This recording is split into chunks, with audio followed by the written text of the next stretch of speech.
Welcome to the Abyss, everybody. We are back with another week of some serial killer bullshit. Ooh, yeah, we're going through the states again. Six states deep. Anyways, I'm going to be drinking Ghost Rider IPA, which I think is very appropriate considering we are a spooky channel. It's got a pretty good image on there. Little gunslinger on a horse. I like it. It tastes good. I like it.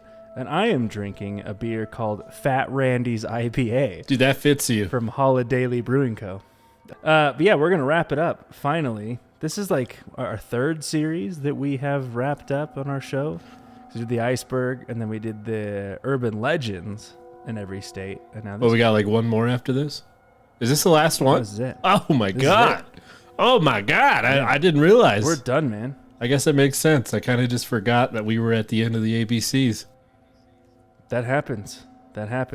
So this week, the last 6 states on our virtual tour is Vermont, Virginia, Washington, West Virginia, Wisconsin, and last but not least, Wyoming. So I'll start with Vermont, titled The River Valley Killer. Oh. Cool name. Oh. From 1978 to 1986, the bodies of 7 young women were discovered in roughly a 50-mile radius in the Connecticut River Valley area along the New Hampshire-Vermont border. The women were all stabbed to death multiple times and their bodies being left in remote areas to make them more difficult to be found. The investigation started when the skeletal remains of 2 women were recovered within just 1,000 feet of each other in a wooded area in Kellyville, New Hampshire. The first was found in 1985 and the second in 1986. In between the discovery of the sets of remains, another woman was stabbed to death and another set of remains were found, leading detectives to look into other murders in the area and establish a connection. Dun dun dun. Dun dun dun. On October 24th, 1978, 27-year-old Kathy McKillian had left work and went to the Chandler Brook Wetland Preserve in New London, New Hampshire, to photograph birds. Just a regular weekend. I thought her name was Catherine Cathy. I'm like, that's fucking unfortunate. No, she went by Kathy. I apologize. I could have prefaced that a little bit better. Anyways, her body was found the next day just several yards from where she had been last seen. Kathy had suffered from over 20 stab wounds. Jesus. That's a passionate stabbing. It's an aggressive bird. What? she's going bird watching. Oh, I see. On July 25th, 1981, 37-year-old Mary Elizabeth Critchley, who was a student at the University of Vermont, was last seen near Interstate 91, where Vermont bordered Massachusetts. Mary had been hitchhiking, and she was headed up to Waterbury, Vermont, and a friend dropped her off near exit 13. Almost 2 weeks later, on August 9th, Mary's body was found in a wooded area in Unity, New Hampshire. On May 30th, 1984, 17-year-old Bernice Cachamanchi was last seen in Claremont, New Hampshire. Bernice was still in high school and worked as a nurse's aide in Sullivan County Nursing Home, and that day she had gotten a ride from a friend so she could hitchhike along Route 12 on her way to Newport to see her boyfriend. Can you imagine that, having to hitchhike to see your significant other? Anyways. That's a committed relationship right there. A lot of extra steps. Yeah. You gonna hitchhike over tonight? Sure am. We're gonna Netflix and chill, baby. When she never made it there, she was reported missing. 2 years later, on April 19th, 1986, a fisherman found her remains near Sugar River in Newport, New Hampshire. On July 22nd, 1984, 26-year-old Ellen Ruth Freed had made a stop at about 2 a.m. so she could use the payphone at Leo's Market in Claremont, New Hampshire. She spoke to her sister Heidi, who lived in California, on the phone for an hour. During the conversation, she told her sister that she saw a strange car driving back and forth and circling around the parking lot. Ellen stepped away from the phone to make sure her car was going to start, and she returned and talked to her sister for a few more minutes before hanging up. Ellen worked as a supervising nurse at Valley Regional Hospital and did not report to work the next day, which is very unlike her. Her car was found abandoned on Jarvis Road, a few miles away from the market where she used the payphone. On September 19, 1985, Ellen's skeletal remains were found by two men practicing shooting guns in an isolated wooded area. She was found near Sugar River in Kellyville, New Hampshire, just 8 miles outside Claremont. 27-year-old Ava Mary Morse was last seen hitchhiking from her factory where she worked near Claremont, New Hampshire on Route 12 on July 10, 1985. Ava was a single mom to a 10-year-old daughter named Jenny, and she was a devoted single mom who did everything for her daughter. Ava's remains were found by loggers on April 25, 1986, and she was just found 500 feet from where the 37-year-old Mary Elizabeth Critchley's body was found in 1981. The guys really go into the same spot each time to stash the bods. That's it's not very smart. Yeah.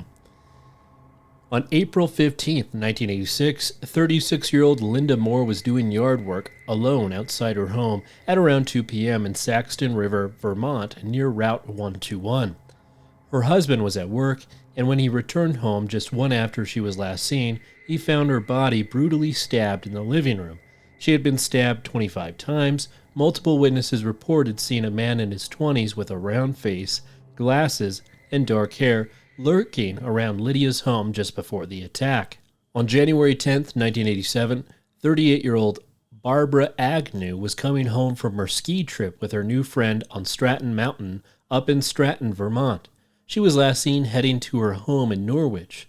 Later that evening, a snowplow driver found her green BMW at a rest stop near I-91 in Hartford, Vermont. Her door was cracked, and there was blood found on the steering wheel as well as in the back seat. In a nearby dumpster, there were several of Barbara's belongings that were covered in blood.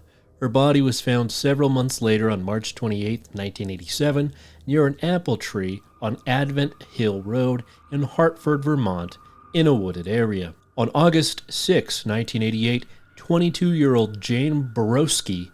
Broski? She was a real bro. Was coming home from a county fair in Keene, New Hampshire. She had stopped at a convenience store in West Swansea, New Hampshire, and the convenience store was closed, but Jane was able to get a soda from the vending machine. Jane was also 7 months pregnant at this time.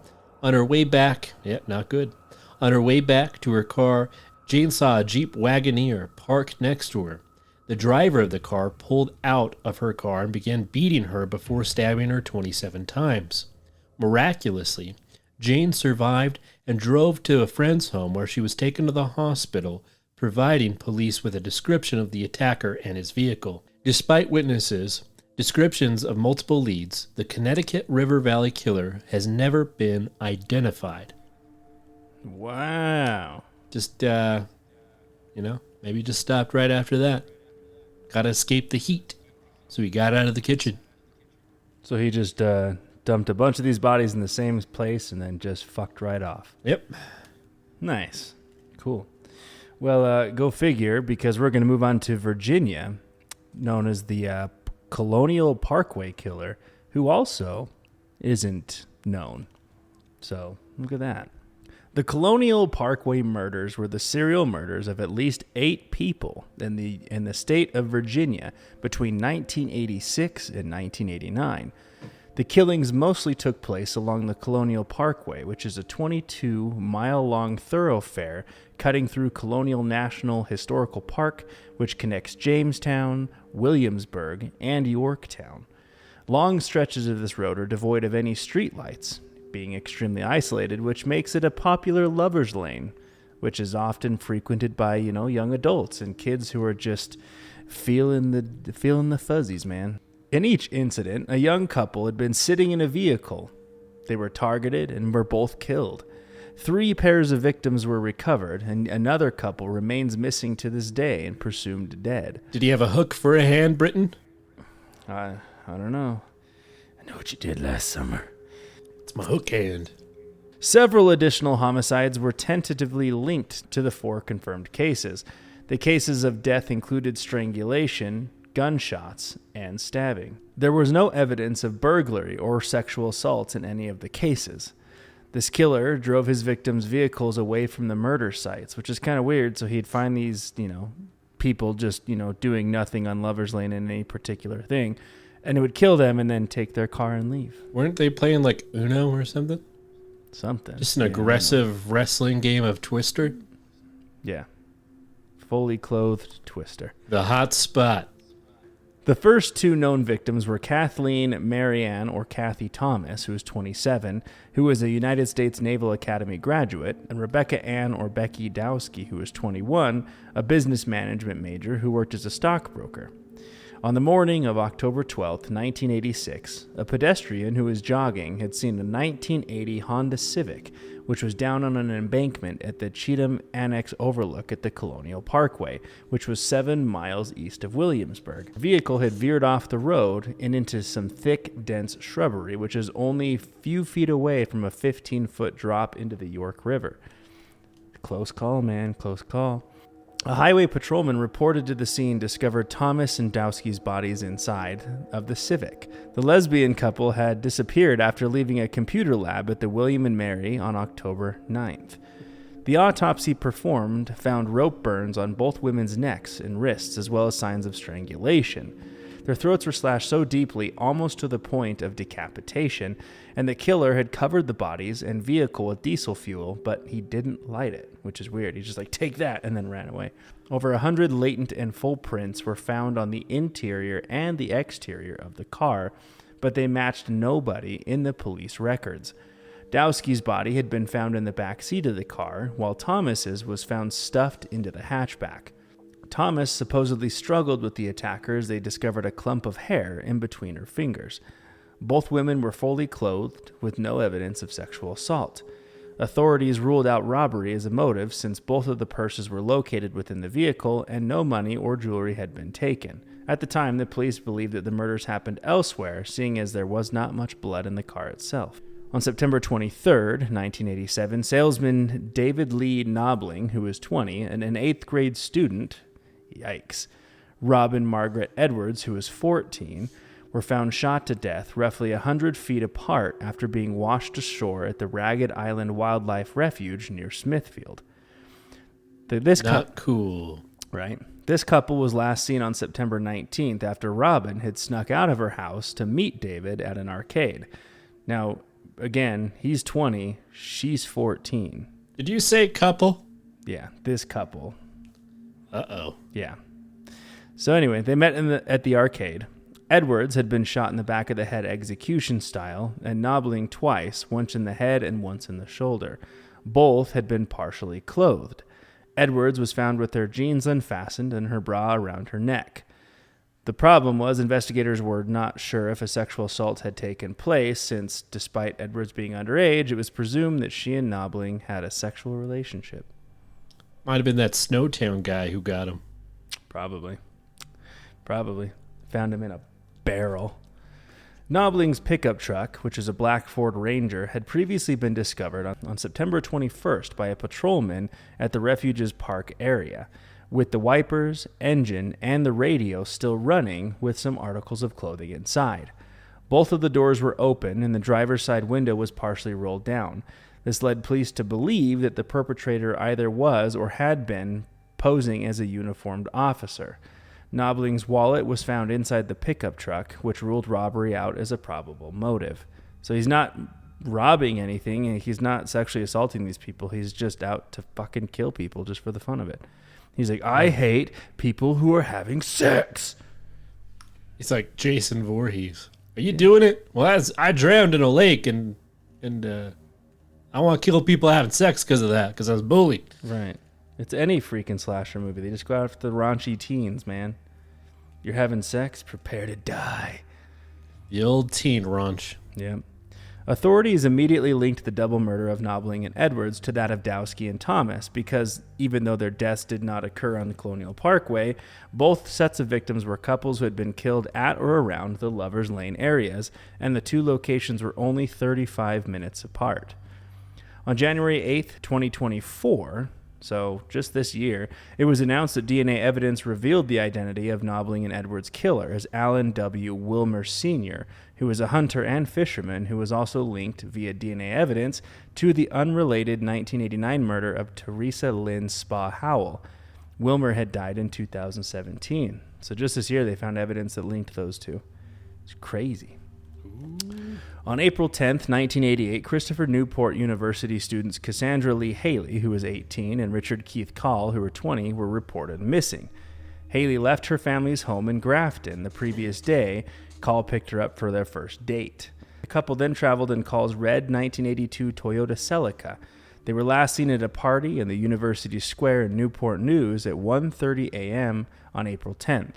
Neither of them has been seen since. Call's unoccupied vehicle had been found at the York River Overlook in Yorktown on the day of the disappearance. The keys were on the driver's seat, and his watch and eyeglasses were on the dashboard. All of the clothing the Call was wearing, including his underwear, were also found in the back of the car, along with some of Haley's. Police had later confirmed that it was the same clothing that they had been seen in the night they were disappeared. Bailey's purse and Call's wallet, however, were missing. Police dogs had tracked their scents to the York River shoreline. Authorities initially believed that they went swimming and had drowned, but an extensive search of the river turned up no sign of them, which brought in foul play. Yeah. They didn't. They died. On September 5th, 1989, Anna Maria Phelps, who was 18, and her boyfriend's brother, Daniel Lauer, who was 21, vanished en route to Virginia Beach. Lauer's car, which was a gold 72 Chevrolet Nova, was later found abandoned at the Interstate 64 rest stop in New Kent County. It's not clear whether Phelps and Lauer were killed at the rest stop or somewhere else. Both the driver and passenger side doors were unlocked, with the keys still in the ignition. Police had found dirt and grass stains on the vehicle's underside, suggesting that they had recently been, off-roading, just going crazy. Weird. Yeah. Phelps's purse was found inside the car, once more ruling out robbery as a motive. On October 19th, the skeletal remains of Phelps and Lauer were found in a wooded area by hunters along Interstate 64 between Williamsburg and Richmond. Didn't hunters find the body in your story, too? If you're out hunting, you just find all the skeletal remains, man. Just trying to shoot a deer. Keeps finding these bodies. Are you the killer? No, sir. I just like hunting. I don't know what to tell you. I dive in lakes. It's full of dead bodies. At the bottom of the lake in Tahoe. It's like a body of tornadoes. Or it's like a tornado of bodies. They were covered in an electric blanket from Lauer's car and were badly decomposed, which made it impossible to determine either the cause of death or if there had been sexual assault. Even though the cause of death could not be determined, there were what appeared to be stab marks on Phelps's bones and abdomen. In 2010, a note had been discovered in a box taken years earlier from Phelps' apartment. The note, which was undated and purportedly written by Phelps, indicated that she was going to meet somebody in a blue van at a rest stop. While the Virginia State Police claimed the information in this note was previously examined, one of the original investigators had told a television reporter that he was unaware of the existence of the note. Uh-oh. In January of 24, authorities announced that at least two of the murders, David Knobling and Robin Edwards, had been conclusively linked to a suspect, Alan W. Wilmer Sr., who was a local fisherman who died in 2017. Wilmer was also identified as a suspect in the unrelated third murder, that of Teresa Lynn Spa Howell. So there's a few other possible victims that weren't officially linked to the others. So if you want us to do a deep dive, you can, but it goes further. These were the ones that were all confirmed, but that's it. All right, let's talk about Washington and the little-known Green River Killer. Never heard of him. Never heard of him. Who's that? So Gary Leon Ridgway was born February 18th, 1949, known as the Green River Killer. He murdered numerous women in the Washington area during the 1980s and 1990s, earning him his nickname when the first 5 victims were found in the Green River. He strangled them, usually with his arm, but sometimes using ligatures. After strangling the women, he would dump their bodies throughout the forest and overgrown areas in King County. On November 30th, 2001, as he was leaving the Renton, Washington, Kentucky truck factory where he worked, he was arrested for the murders of 4 women whose causes were linked to him through DNA evidence. As part of a plea bargain wherein he agreed to disclose the whereabouts of still missing women, he was spared the death penalty and received a sentence of life imprisonment without parole. That's it. I'm just kidding. All right, let's jump. I was like, what the fuck? Okay, on to West Virginia. Let's talk about his early life. So Ridgway was born in Salt Lake City, Utah. Fuck he was. Mm-hmm. No killers are ever born in Utah. We're such a gentle state. Little known fact, it's Britain's father. I'm just kidding. Holy fuck. Dun, dun, dun. What a twist. Anyways, he was born to Mary Rita Steinman and Thomas Newton Ridgway. He has two brothers, Gregory Leon and Thomas Edward. Could you imagine being brothers to like a serial killer? Keep on going. He was raised in McKinnon Heights neighborhood of SeaTac, Washington. Ridgway's home life was somewhat troubled. Relatives have described his mother as domineering and have said that young Ridgway witnessed more than one violent argument between his parents. As a boy, Ridgway had the habit of wetting the bed. His mother would often be the one to discover the accidents and would bathe him immediately. She would belittle him and embarrass him in front of his family. From a young age, Ridgway had conflicting feelings of sexual attraction and anger towards her. What? He's getting a stiffy from his mom? Guess so. Yikes. As a young child, Ridgway was tested with an IQ of 82. Oh, okay. Yeah, that's bad.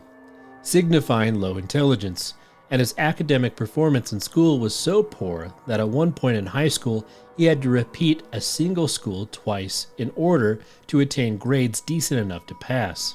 His classmates at Tye High School described him as congenial, but largely forgettable. His teenage years, however, were troubled. Yikes. He was largely forgettable. When he was 16, he stabbed a 6-year-old boy who survived the attack. He had led the boy into the woods and then stabbed him through the ribs into his liver. According to the victim of Ridgway himself, Ridgway walked away laughing and saying, "I always wondered what it would be like to kill someone." Anyways, let's go into his adult life. At the age of 18, while in high school, Ridgway joined the Navy. After graduation, he married his high school girlfriend, Claudia Barrows, and was sent to Vietnam, where he served on board a supply ship and saw combat. During his time in the military, Ridgway began spending a lot of his time with prostitutes and contracted gonorrhea for the second time. Nice. This angered him, and he's like, I'm going to kill women after this. I'm just kidding. He's mad about it. He's like, I can't believe I got gonorrhea again. We were cool, but the second time, you're going to die. Yeah. I'm going to stab you now. But he continued to have unprotected sex with prostitutes. Nice. Smart. Way to learn from that mistake, pal. Meanwhile, his wife Claudia, alone and 19 years old, began dating again, and the marriage quickly ended within a year. Friends and family questioned about Ridgway after his arrest, described him as a friendly but strange. His first two marriages resulted in divorce because of infidelities by both partners. His second wife, Marisa Winslow, claimed that he had placed her in a chokehold. Ridgway had become fanatically religious during his second marriage, proselytizing door to door, reading the Bible aloud at work and at home, and insisting that Marcia follows the strict teachings of their church pastor. Ridgway would also frequently cry after sermons or reading the Bible. Through Ridgway, continued to solicit the services of prostitutes during this marriage, and also wanted Marcia to participate in sex in public and in inappropriate places. What the Sometimes even in areas where his victims' bodies had been discovered. So like he's like super religious, but he also wants to bang in public, which is a weird combination. He's like crying in church, like it's so beautiful. Drop your skirt. Hallelujah. Now. Hallelujah. Let's do it. Let's do it right here. Let's go to the bathroom. I'm just feeling so goddamn spiritual. According to a Time magazine writer, Terry McCarthy, Ridgway had an insatiable sexual appetite. His 3 ex-wives and several old girlfriends reported that Ridgway demanded sex from them several times a day. Oftentimes, he'd want to have sex in a public area or in the woods. Ridgway himself admitted to having a fixation with prostitutes with whom he had a love/hate relationship. He frequently complained about their presence in his neighborhood. Who is this guy? He's like, God, I love sleeping with them, but they're right next door to me and it pisses me off. They're bringing down my property value, but I can't stop banging them. Yeah, it's a love-hate relationship because he loves the sex, but he hates the gonorrhea that he keeps getting. Yep. Mm-hmm. Yeah. Makes sense. But he also took advantage of their services regularly. It's possible that Ridgway was torn between his uncomfortable lusts and his staunch religious beliefs. In 1975, his second wife gave birth to his son, Matthew. Let's talk about the murders. Throughout the 1980s and the 1990s, Ridgway is believed to have murdered at least 71 women, according to Ridgway, in an interview with Sheriff Reichert in 2001, near Seattle and Tacoma, Washington. His court statements later reported that he killed so many he lost count. A majority of the murders occurred between 1982 to 1984. The victims were believed to be either prostitutes or runaways picked up along Pacific Highway, South International Boulevard 99, whom he strangled.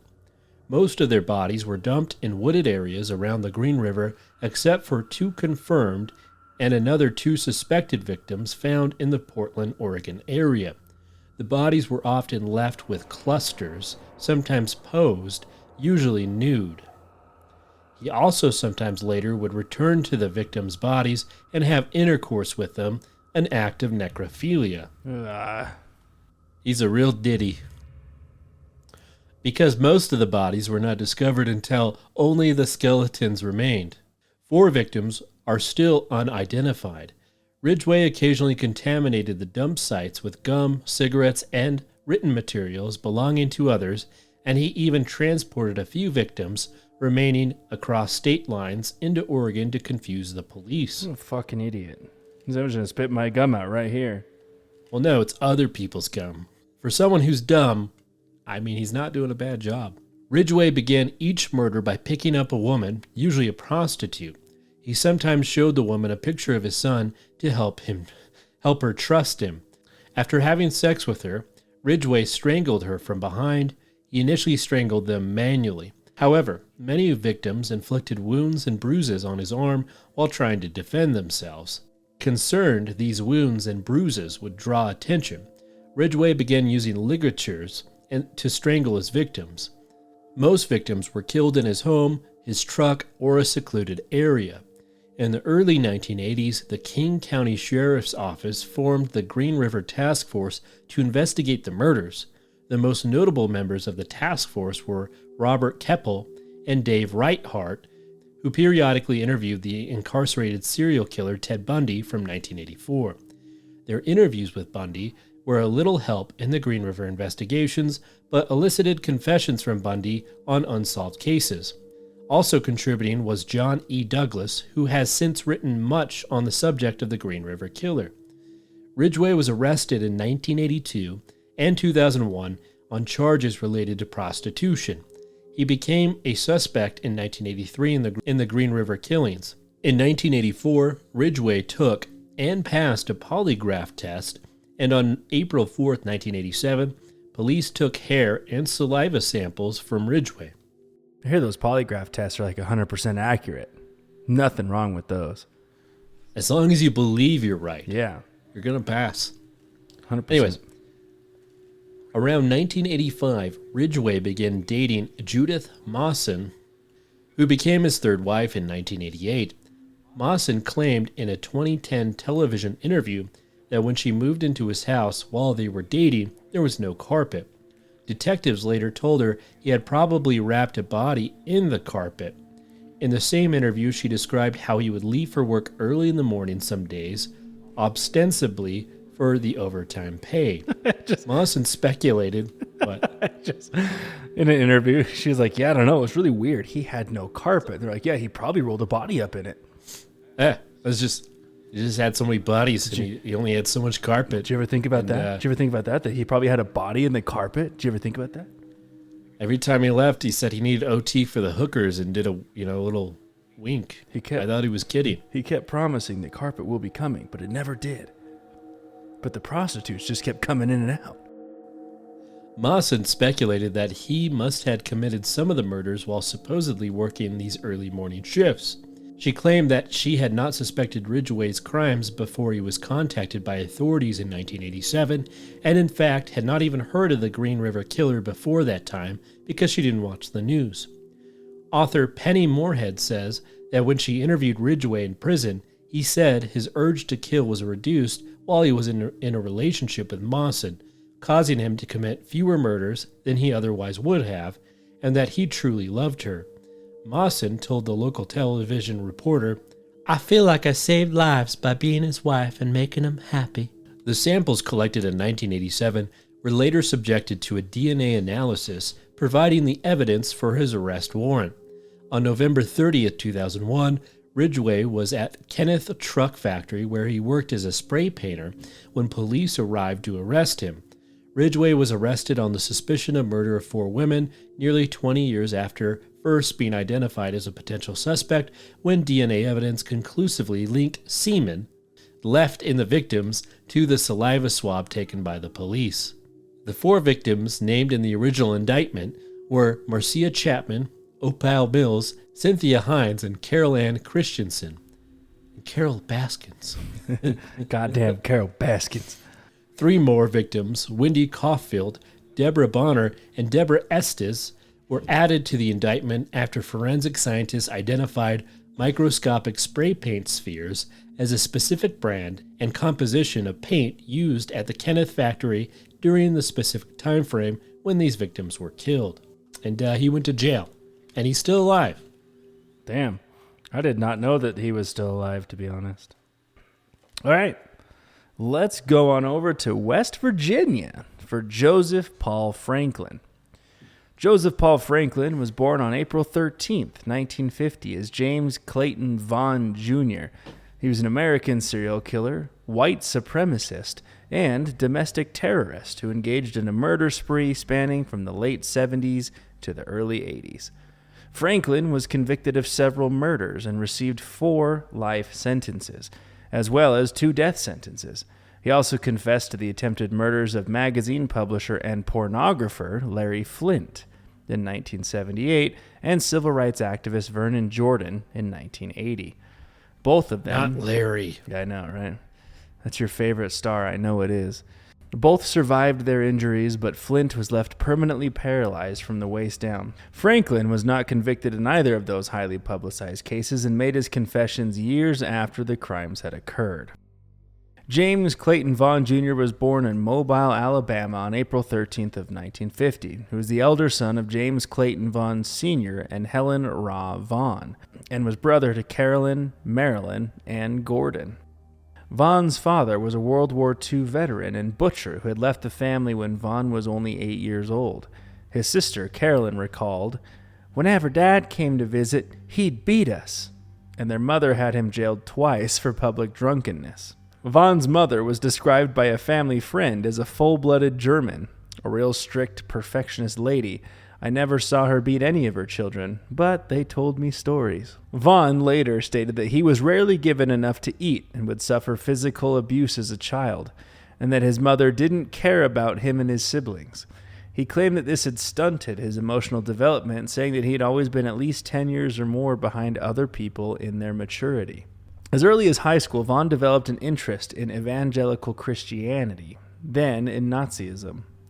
Oh. He later had memberships... Wait. Yeah. So that's how you're just going to transition that? Just casually? Well, we'll get more into it, bud. There's Okay. some descriptions. He later had memberships in both the National Socialist White People's Party and the Ku Klux Klan. He eventually changed his name to Joseph Paul Franklin in honor of Paul Joseph Goebbels and Benjamin Franklin in the 1960s. Franklin was inspired to start a race war after he read Adolf Hitler's Mein Kampf. "I've never felt that way about any other book that I read," he later reflected. "It was something weird about that book." I'll be honest, the last book I read was from Dr. Seuss, and I don't know what that book even was. I went from Fox and Socks to Mein Kampf, and it was a real weird transition. It's like, what the fuck are you on, buddy? I really wish there was some pictures there. In the early 70s, he took a road trip to an American Nazi Party conference in Virginia with David Duke, who was then a student, and Don Black. For much of his life, Franklin was a drifter, roaming the East Coast seeking chances to cleanse the world of people that he considered inferior, especially the black and Jewish community. His primary source of financial support appears to have been bank robberies. Franklin supplemented his income from criminal acts with paid blood bank donations, which eventually led to his capture by the FBI. So now let's jump into those victims. July of 29th, 1977, Franklin firebombed Beth Shalom Synagogue in Chattanooga, Tennessee, which destroyed it. Loss of life was fortunately prevented because most of the worshippers had left early that Friday evening, and there were not enough worshippers for a minyan. August 7th, 1977, Franklin shot and killed a young interracial couple, Alphonse Manning Jr. and Tony Schwen, in a parking lot at Easttown Mall in Madison, Wisconsin. On October 8, 1977, in the suburban St. Louis, Missouri, Franklin hid in the bushes near Brith Shalom Knesset Israel Synagogue, firing on the attending group. In this incident, Franklin killed 42-year-old Gerald Gordon and wounding Stephen Goldman and William Ash. So he just started opening fire. What a monster. March 6, 1978, Franklin used a Ruger 44 caliber semi-automatic rifle to ambush Hustler publisher Larry Flint and his lawyer Gene Reeves in Lawrenceville, Georgia. In his confession, Franklin said that this was in retaliation for an edition of Hustler which displayed interracial sex. Leave Hustler alone. Leave that man alone. Hustler's the company, bud. You know Hustler. Yeah, I'm aware. It's a magazine, jackass. Yeah, but you said leave that man alone. Yeah, because he's the one running Hustler. Neither Franklin nor anyone else was ever charged in that shooting. July 29, 1978, Franklin hid near a Pizza Hut in Chattanooga, Tennessee, and shot and killed Bryant Tatum, a black man, with a 12-gauge shotgun. He also shot Tatum's white girlfriend, Nancy Hilton, who survived. Franklin later confessed and pleaded guilty.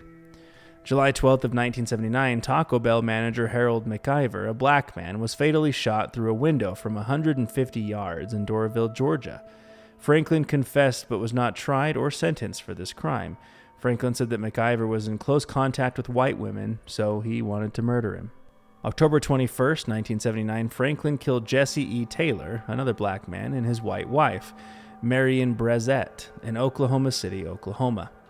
May 29, 1980, Franklin confessed to shooting and seriously wounding civil rights activist and Urban League president Vernon Jordan after seeing him with a white woman in Fort Wayne, Indiana.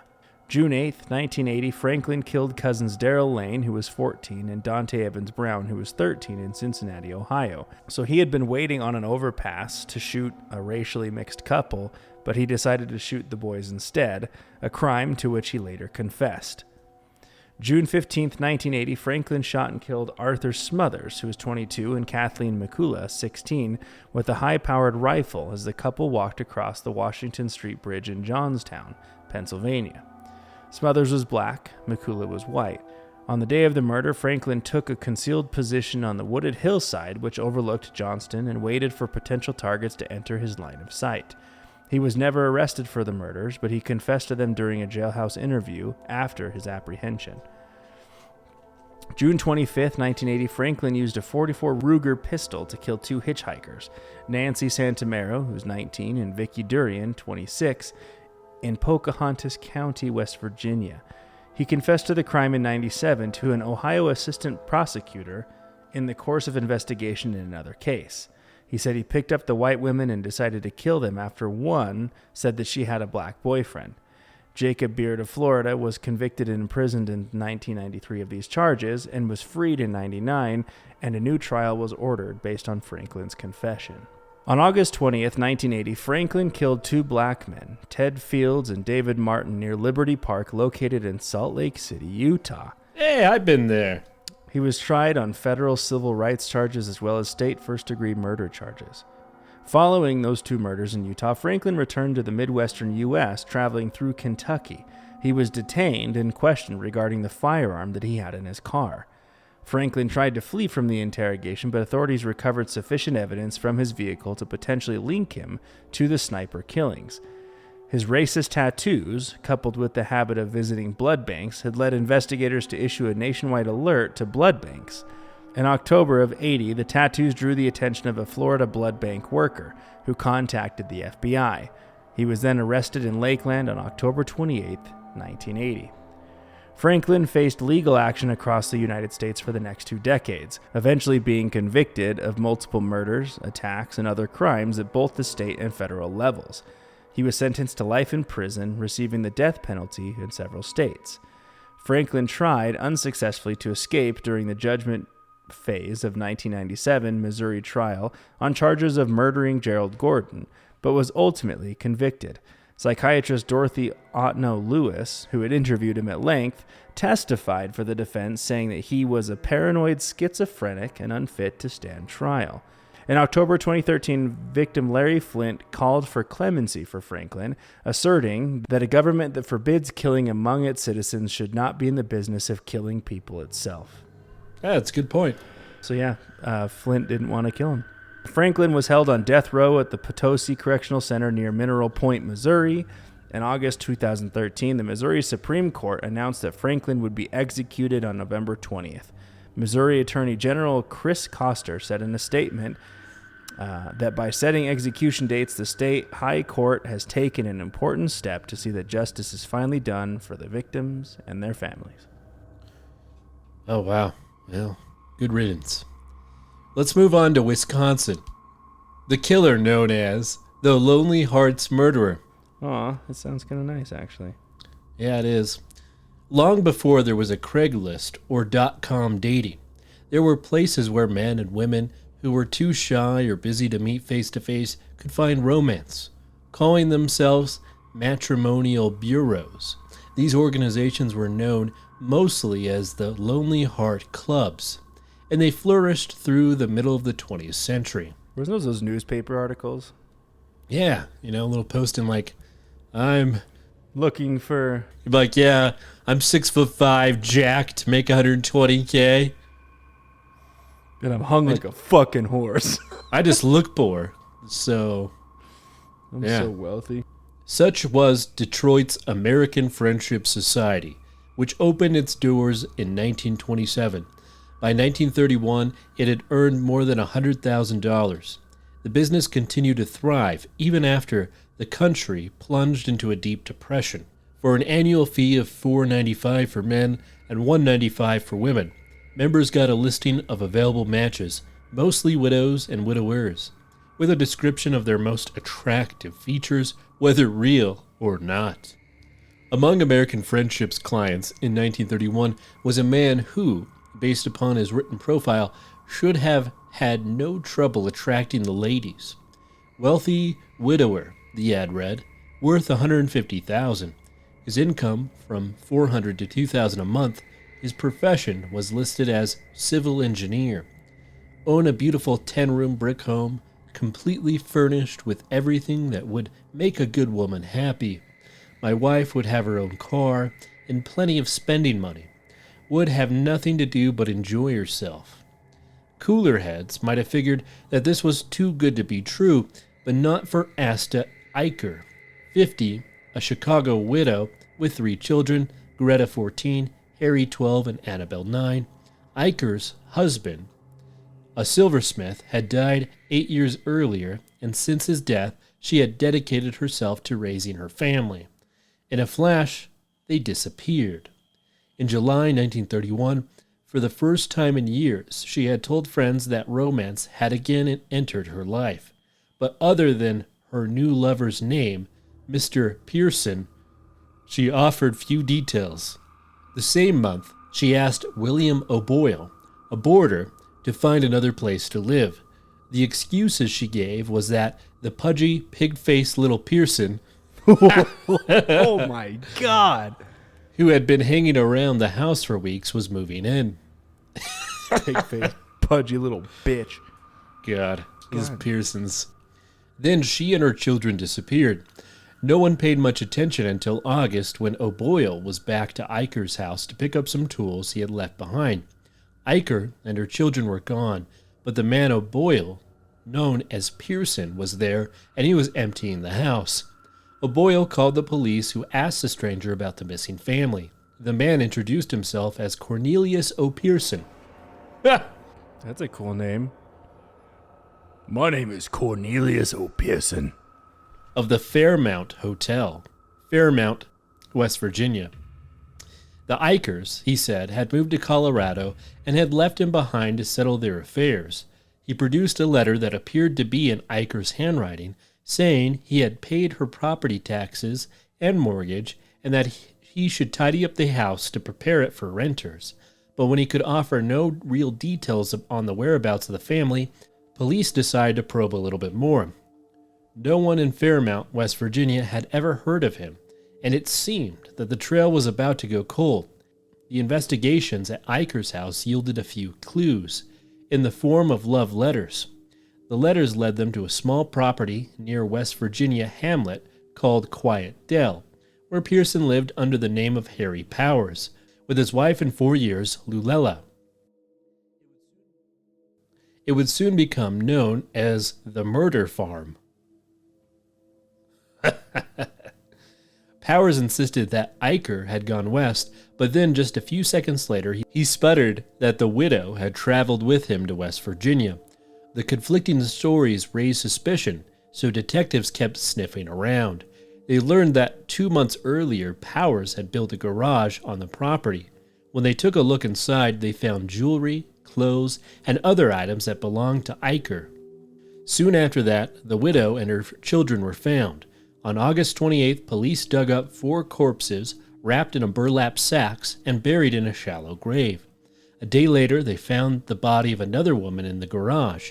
She would later be identified as Dorothy Lemke, a 50-year-old divorcee from Northborough, Mass. Like Eicher. Lemke had gone missing in July. Inside Powers' home, there was a trunkload of correspondence from more than 100 love-starved widows and spinsters from all over the country.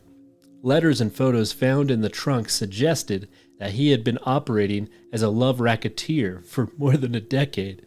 A roll of film left in the camera was developed, yielding images of Lemke and Powers together.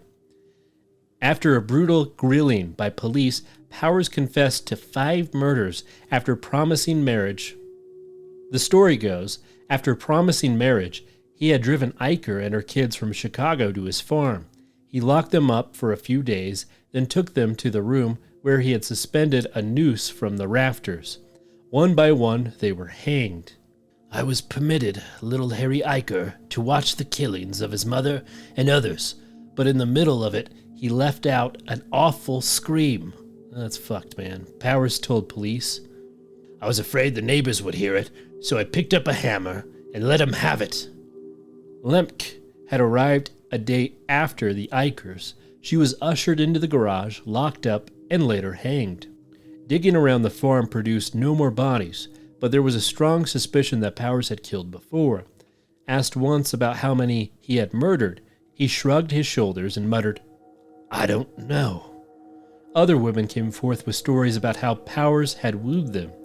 Bessie Storrs of Orleans, New York, told the Associated Press that her wedding had been planned for days after Powers had been arrested. Other women said that they emptied their bank accounts when their mail-order bridegroom proposed, so he's proposing to women.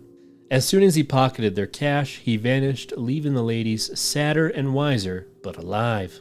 Bank accounts held by Eicher and Lemke had been cleared out just before the murders, leaving little question as to the motive. Anyways, in anticipation of enormous crowds, the trial, which started on December 7th, 1931, was moved from a courtroom to a 1,200-seat opera house in Clarksburg. Powers seemed unconcerned as the trial opened, chewing gum and yawning through the first day. He's like, I can't be bothered. I don't give a fuck.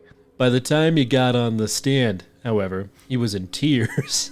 Oh, that escalated quickly. He said that his miserable marriage had driven him to seek out mail-order sweethearts, but he denied the killings, recanting his earlier confession. After deliberating for 1 hour and 50 minutes in the Opera House dressing room, the jury found him guilty. The penalty was death by hanging.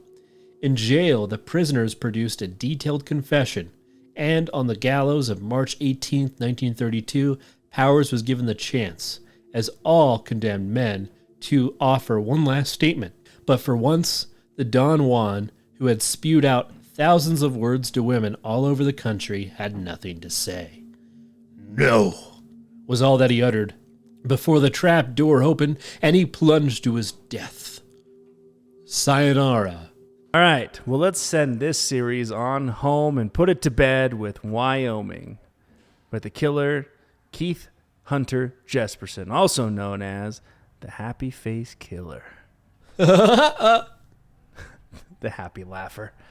Keith Hunter Jesperson, born April 6, 1955, is a Canadian-American serial killer who murdered at least 8 women in the United States during the early 90s.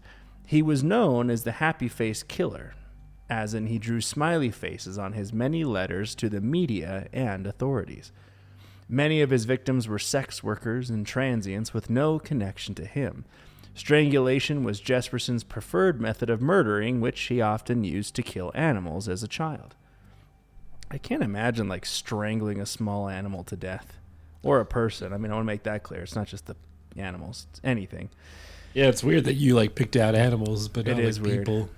Yeah, you're right. Which, I mean, I immediately corrected it. I don't know, man. I don't know. It seems really suspicious, but that's okay. I'll choke a person out, but not a puppy. After the body of his first victim, Tanya Bennett, was found, media attention surrounded Laverne Pavlinac, a woman who falsely confessed to having killed Bennett with the help of her abusive boyfriend, John Sosnowski. Pissed off that he was not getting any media attention, Jesperson drew a smiley face on a bathroom wall hundreds of miles away from the scene of the crime and wrote an anonymous letter confessing to Bennett's murder, providing proof. When that did not gain the traction that he sought, he began writing letters to the media and authorities. So someone else took credit for his shit. He's like, no, I'm going to write on this bathroom wall. And no one cared. He's like, no, we don't care. Jesperson's last victim was the crime that ultimately led to his capture. While he is claimed to have killed as many as 160 people, only 8 murders have been confirmed. Jesperson is currently serving a sentence of life without parole at the Oregon State Penitentiary. Jesperson was born on April 6, 1955, to Leslie and Gladys Jesperson in Chilliwack. Jesperson in Chilliwack, British Columbia, Canada, the middle child with 2 brothers and 2 sisters. Jesperson's dad was a domineering alcoholic, according to Jesperson. His paternal grandfather was prone to violence, so he's just got a good old genetic lineup of violence and alcoholism.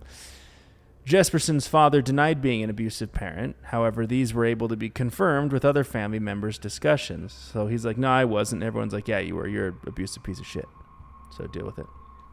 Jesperson was treated like an outcast and black sheep by his own family and teased by other children for his large size at a very young age. Jesperson was a lonely child who showed a propensity for torturing and killing animals. After moving to Selah, Washington, he had trouble fitting in and making friends because of his large size. His brothers didn't help him. They actually made it worse by giving him his nickname of Igor, or Ig, a name that stuck throughout his school years. That's so sad, Igor. What's up, Igor? Hey, Igor. Because of this, Jesperson was a shy child, content to playing by himself for much of the time. He would often get into trouble for poor behavior, sometimes being violent, and would be severely punished by his father. This included beatings, sometimes with a belt in front of others, and in one case, he received an electric shock. Good old father figure. At a very early age, as young as 5, Jesperson would capture and torture animals. He enjoyed watching animals kill each other, as well as the feeling he got from taking their lives. He's like, I love watching the life go out from their eyes. This would continue as he got older. Jesperson would capture birds and stray cats and dogs around the trailer park where he would live with his family, severely beating the animals and then strangling them to death, claiming that this made his father proud. In the years, I don't think so. no. In the years following, Jesperson said that he often thought about what it would be like to do the same to a human. This desire manifested in 2 attempted murders. The first happened when Jesperson was roughly 10, when he was friends with a boy named Martin. The 2 would often get into trouble together, and Jesperson claimed that he was often punished for the things that Martin had done and had shifted the blame. This led Jesperson to violently attack Martin until his father had pulled him away. He later claimed that his intention was to kill the boy. Approximately 1 year later, Jesperson was swimming in a lake when another boy held him underwater until he had blacked out. Sometime later, at a public pool, Jesperson attempted to drown that boy by holding his head under the water until a lifeguard pulled him away. In a public pool? He's like trying to kill kids, dude. Like, as a 10-year-old. I was just playing around. He could breathe, I promise. He's like 10 trying to drown this kid in the public pool. Oh my God. Yeah. Jesperson reported that he was raped at the age of 14. He graduated from high school in 73, but did not attend college because his father did not believe that he could do it. Although Jesperson was not successful with the ladies in high school, having never even attended a school dance or prom, he entered a relationship after high school. In 75, when Jesperson was age 20, he married Rose Huck, and the couple had 3 children, 2 daughters and a son. Jesperson then worked as a truck driver to support the family. Several years later, Huck began to suspect that Jesperson was having affairs when strange women would call their home. Tension in the marriage would increase, and after 14 years, while Jesperson was on the road, Huck packed up her children and belongings and drove 200 miles to live with their parents in Spokane, Washington. She's like, I don't like all these ladies calling the house. What are you doing? I'm moving out. I don't know why they're calling, baby. I love you. I love you. Ignore the women. I don't know who they are. The oldest child, Melissa, was 10 years old. Jesperson continued to spend time with his children when he was in town, and they divorced in 1990. At 35, standing 6 feet 7 inches tall and weighing approximately 255 pounds, Jesperson began working toward the goal of joining the Royal Canadian Mounted Police, but he suffered an injury while training, which ended that goal. He then sought work as an interstate truck driver after relocating to Cheney, Washington. He soon realized that this job afforded him the opportunity to kill without being suspected. He's like, finally, I can kill without being found. Okay. Okay. No. Yeah. No. Get in my cab. Jesperson's first known victim was Tanya Bennett on 21st January of 1990 near Portland, Oregon. He introduced himself to Bennett at a bar, then invited her to a house where he was renting. After getting in an argument with Bennett, he strangled her to death with his hands and then disposed of her body. On August 30th of 92, the currently unidentified body of a woman Jesperson had raped and strangled was found near Blythe, California. Jesperson then identified Jane Doe's name as Claudia. A month later, in Turlock, California, the body of Cynthia Lynn Rose was discovered. Jesperson claims Rose was a sex worker who entered his truck at a truck stop while he slept. He's like, I don't know, I was asleep, and she just got in my truck. His fourth victim was another sex worker, Laurie Ann Pentland of Salem, Oregon, whose body was found in November of 92. According to Jesperson, Pentland attempted to double the fee that she had charged for the sex work that he had engaged in. She threatened to call the police, so he strangled her. There's only one thing you can do in that situation. I'm just kidding. God damn. You won't double your prices on me, motherfucker. I'm going to call the cops unless you kill me. Well, you're tying my hands here. You're tying my hands. I'm going to tie your vocal cords now.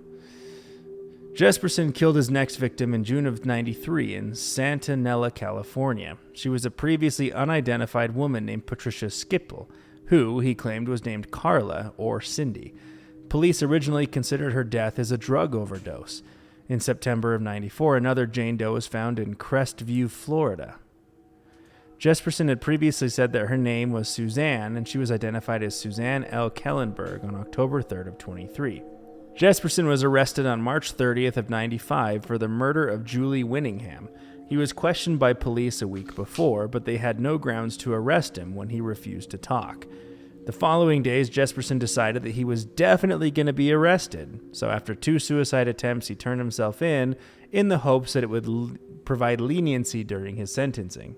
You know, if he turns himself in, they won't punish him as bad. While in custody, Jesperson began revealing details of his killings and making claims of many others, most of which he later recanted.